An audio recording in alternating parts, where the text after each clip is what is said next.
নমস্কাৰ বন্ধু বান্ধৱীসকল, পুনৰ মোৰ নতুন এটা ভিডিঅ'লৈ সকলোকে স্বাগতম জনাইছোঁ। যিহেতু 5 ছেপ্টেম্বৰ আহি আছে শিক্ষক দিৱস, আৰু সেই শিক্ষক দিৱসৰ উপলক্ষে নিশ্চয় ছাত্ৰ ছাত্ৰীসকলে ভাষণ বা বক্তৃতা দিবই লাগিব।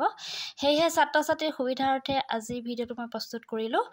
আৰু ছাত্ৰ ছাত্ৰীসকলে আচলতে এখন সভাত সিহঁতি ভাষণ দিব নাজানে। বহুত ছাত্ৰ ছাত্ৰী তেনেকুৱা আমি পাইছোঁ, যিসকলে আচলতে উদ্দেশ্যই ক'ব নাজানে, সম্বোধন ধৰিব নাজানে।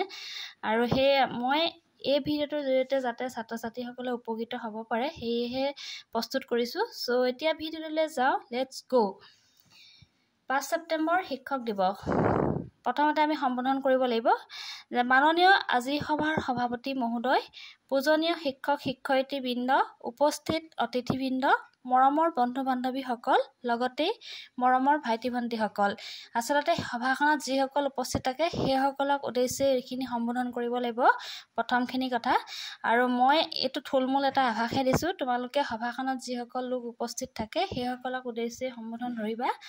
আৰু ইয়াৰ পাছৰখিনিলৈ যাওঁ যে পোনপ্ৰথমে ভাৰতবৰ্ষৰ সমগ্ৰ শিক্ষাগুৰুৰ লগতে আমাৰ বিদ্যালয়ৰ শিক্ষাগুৰুসকলক শতকোটি প্ৰণাম জনাই শিক্ষক দিৱসৰ একাঁজলি শুভেচ্ছা অৰ্পণ কৰিছোঁ।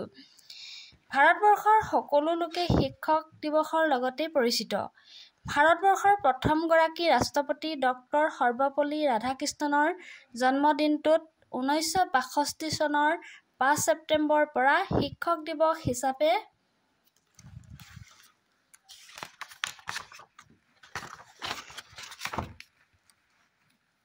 পালন কৰা হৈছে।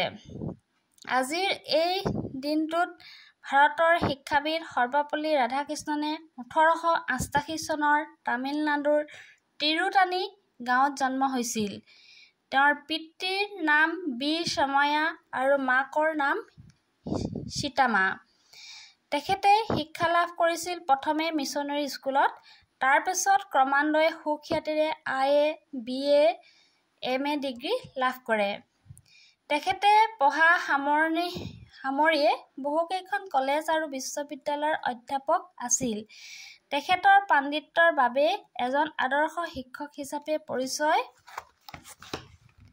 দিয়াৰ বাবেই আজি শিক্ষা জগতত